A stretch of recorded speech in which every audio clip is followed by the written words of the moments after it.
di depan pintu surga. Ketika penghuni surga sudah mau masuk, tiba-tiba macet kunci. Macet kunci surga. Tidak mau terbuka. Orang mau masuk macet kunci. Malaikat coba, tidak bisa terbuka. Akhirnya malaikat balik. Ada yang bisa perbaiki kunci? Maju orang pertama, Ajinomoto. Orang Jepang. Saya bisa perbaiki, cuma saya minta ongkos 3 juta. Untuk apa 3 juta? 2 juta pergantian barang rusak. Assalamualaikum warahmatullahi wabarakatuh. Alhamdulillahilladzi anzala ala abdil kitaba wa lam yaj'al lahu iwaja. Asyhadu an la ilaha illallah wahdahu la syarikalah wa asyhadu anna Muhammadan abduhu wa rasuluh. Allahumma sholli ala Muhammad wa ali Muhammad. Allahumma sholli ala Muhammad wa ali Muhammad. Allahumma sholli ala Muhammad wa ali Muhammad. Pertama-tama dan terutama marilah kita bersyukur kepada Allah Subhanahu wa taala yang mana telah memberikan kesempatan kesehatan kepada kita semua sehingga kita bisa beraktivitas seperti biasa. Dan tak lupa juga selawat beriring salam kepada junjungan kita Nabi besar Muhammad sallallahu alaihi wasallam. Allahumma sholli ala Muhammad wa ali Muhammad. Allahumma sholli ala Muhammad wa ali Muhammad. Qala Allah Ta'ala fil Qur'anil Karim, a'udzu billahi minasyaitonir rajim. Bismillahirrahmanirrahim. Wal 'ashri innal insana lafi khusrin illa alladzina amanu wa 'amilus solihati wa tawasaw bil haqq wa tawasaw bis sabr. Demi masa, sesungguhnya manusia itu benar-benar berada dalam kerugian, kecuali orang-orang yang beriman dan mengerjakan amal soleh dan saling nasihat menasihati supaya mentaati kebenaran, dan nasihat menasihati supaya menetapi kesabaran. Jadi orang-orang itu semuanya, kata Allah, dalam keadaan rugi. Siapa saja orangnya dalam keadaan rugi? Kecuali orang-orang yang beriman, beramal soleh, saling menasihati dengan sabar. Ya, dia harus dengan, dan saling pula menasihati dengan kebenaran. Jadi orang-orang yang beriman itu, orang-orang yang beriman itu yang beruntung maksudnya. Ya, jadi orang yang beruntung itu orang-orang yang beriman, mengerjakan amal soleh, nasihat menasihati supaya mentaati kebenaran, dan menasihati supaya dalam keadaan sabar. Itulah orang-orang yang beruntung. Di sini saya memperhatikan di dalam ceramah yang disampaikan Ustaz Latif ini sudah menyimpang dari ajaran Allah.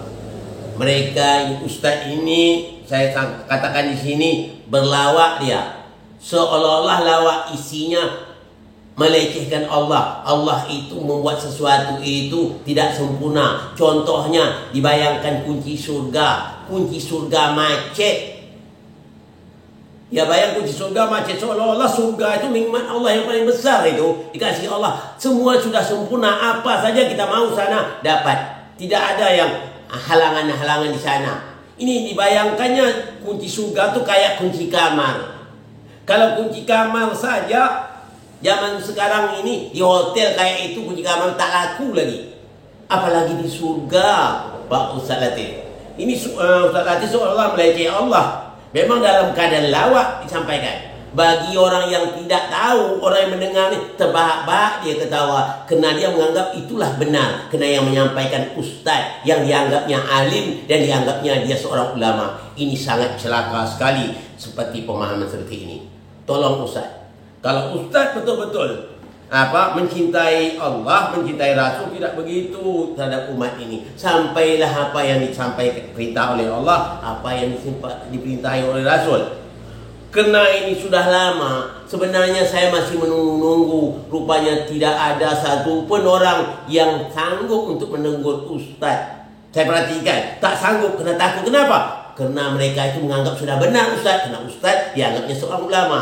Ini suatu kesalahan, suatu kekeliruan besar. Ini ngapa? Di surga itu sudah besar Ustaz. Ya, tak ada lagi apa saja yang kita idamkan sana dapat. Tidak kayaknya seperti itu, kunci seperti itu. Yang Ustaz pahamkan kunci itu di surga kayak kunci yang tadi, yang dilihat tadi. Itu kunci itu di hotel saja tak laku zaman sekarang. Apalagi di surga. Ya, di surga itu yang dimaksudkan kunci di surga itu adalah takwa. Kalau kita takwa, terbuka pintu surga, tertutup pintu neraka. Itu maksudnya kunci.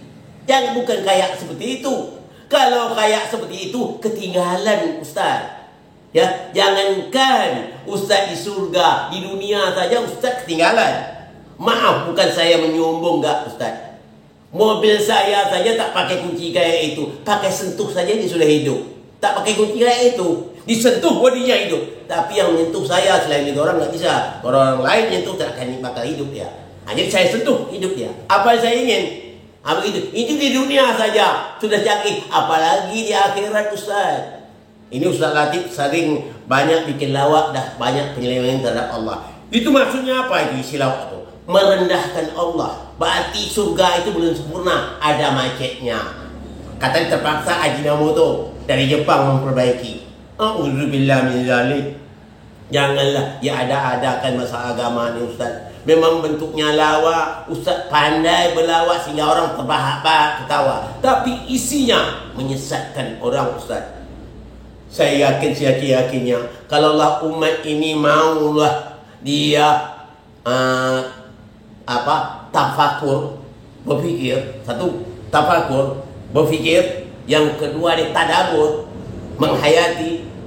Dan tabayun, menyelidiki atau cek ulang lagi, insya Allah tidak akan terjadi begitu saja. Saya perhatikan tidak ada yang mau menegur dia atau menasihat Ustaz.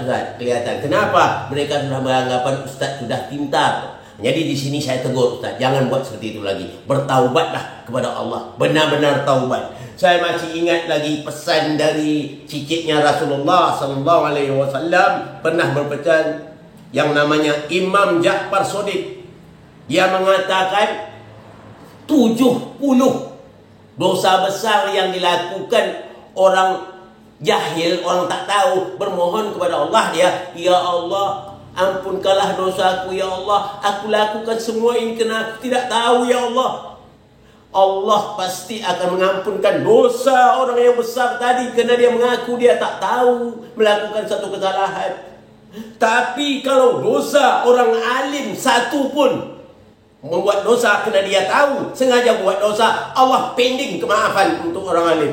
Ingat Ustaz, saya melakukan ini bukan kerana sombong, kerana saya cinta kepada Rasulullah, cinta kepada umat Nabi. Saya tak mau umat ini, umat Nabi ini diselewengkan orang. Jadi saya tegur pada Ustaz kali ini, jangan berlawak untuk merendah Allah. Ya, ini sudah jauh dari kebenaran. Seolah-olah Ustaz membayangkan Allah saya belum sempurna buat surga, masih ada macetnya. Bahkan kunci surga di situ bukan makna kayak itu kunci surga. Kunci surga itu adalah takwa. Kalau kita takwa, terbuka pintu surga, tertutup pintu neraka. Begitu Ustaz. Ini nasihat saya. Jadi kalau kata Allah sebagai dalam surat Wal Asri tadi, dah dinyatakan oleh Allah, demi masa manusia itu dalam keadaan kerugian, kecuali orang beriman dan beramal soleh saling menasihati dengan kebenaran. Jadi saling kita nasihati dengan kebenaran dan dengan kesabaran. Jadi saya nasihat Ustaz, jangan berbuat seperti itu lagi. Itu setelah penilaian Ustaz bagaimanapun ya. Saya hanya menasihat, jangan dibuat lagi supaya dosa-dosa kita ini akan diampun oleh Allah. Tapi kalau Ustaz tak tahu, masih Allah ampunkan dosanya Ustaz. Tapi kalau Ustaz tahu berbuat juga, Allah tidak akan mengampun dosa orang yang berbuat dosa orang berbuat salah, tapi dia tahu, Allah tak ampunkan itu. Sebagaimana yang dinyatakan oleh Allah dalam surat An-Nisa. Yang bunyinya sesungguhnya taubat di sisi Allah hanyalah taubat orang yang tidak tahu melakukan kejahatan lalu dia memohon keampunan kepada Allah, Allah akan terima taubatnya. Tapi kalau orang-orang sudah tahu, orang alim sengaja dia melakukan kesalahan, ya, nanti taubatnya dipending Allah dulu. Ya, duluan dipending oleh Allah. Dahuluan Allah mengampuni 70 dosa besar yang dilakukan orang-orang jahil. Yang diperhatikan Ustaz. Di sini saya tekankan pada Ustaz, jangan berlaku seperti itu lagi. Ya, ini nasihat saya nih Ustaz.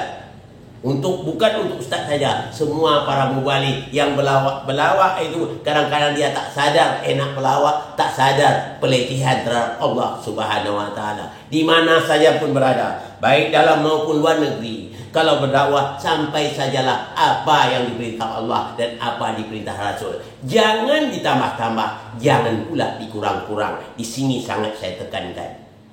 Ya, dan lain juga ya dalam surat Al-A'raf ayat 1 juga Allah melarang. Jangan agama itu jadikan suatu permainan, jadikan suatu canda gurau. Ya, kalau kamu jadikan canda gurau, inilah orang-orang nanti di akhirat kelak dilupakan Allah. Jadi kalau kita mencanda guraukan tentang dakwah ini, nanti di akhirat kita nanti sengaja dilupakan Allah. Sebagaimana dia lupa dengan aku di dunia dulu, kata Allah. Sengaja dilupakan. Itu maksudnya dilupakan. Bukan lupa, dilupakan. Itu Ustaz. Jadi untuk Ustaz Latif, di sini saya tekankan, saya sebagai memberi nasihat, janganlah berbuat seperti itu lagi ya. Maklumlah, kesianlah dengan umat ini. Memang umat ini kalau dengar lawak Ustaz memang betul ketawa, dia terbahak-bahak, terpingkau-pingkau dia ketawa. Tapi ingat ya, kerana dia tak tahu, kadang-kadang dia beranggapan Ustaz itu dah ulama, pandangan dia tentu betul. Itu kerana dia sangat fanatik kepada Ustaz. Jadi di sini saya tekankan, jangan ada seperti itu. Kalau kita mau menyampaikan perintah Allah itu, sesuailah dengan apa yang diperintah Allah dan apa yang telah dipraktikkan oleh Rasulullah sallallahu alaihi wasallam. Itu Ustaz. Ini sekali lagi saya harapkan pada Ustaz Latif, cobalah janganlah seperti itu lagi ya. Mudah-mudahan Ustaz juga nanti sadar. Kalau Ustaz sudah sadar, Allah pasti akan mengampuni dosa-dosa Ustaz. Mari kita sama-sama berdoa kepada Allah supaya kita semua nanti dicintai Allah. Salah satu, taatlah kepada Allah, taatlah kepada Rasul, ikutilah ahlul bait Nabi Muhammad sallallahu alaihi wasallam. Itu merupakan suatu wasiat Allah dan Rasulnya supaya kita mencintainya. Bahkan Rasul itulah dalam Al-Quran sudah dinyatakan oleh Allah, "Qul la as'alukum alaihi ajran illa mawaddata fil qurba." Aku tidak meminta apa-apa dari dakwah yang kusampaikan kepadamu, melainkan kecintaanmu kepada keluargaku. Itu pesan dari Nabi Muhammad yang diabadikan Allah dalam Al-Quran. Mudah-mudahan semuanya dalam keadaan sehat walafiat, kita semua nanti mendapat naungan dari Allah Subhanahu wa taala. Ini saja yang dapat saya sampaikan pada kesempatan ini. Mohon maaf dari segala kekurangan. Wabillahi taufiq wal hidayah. Assalamualaikum warahmatullahi wabarakatuh.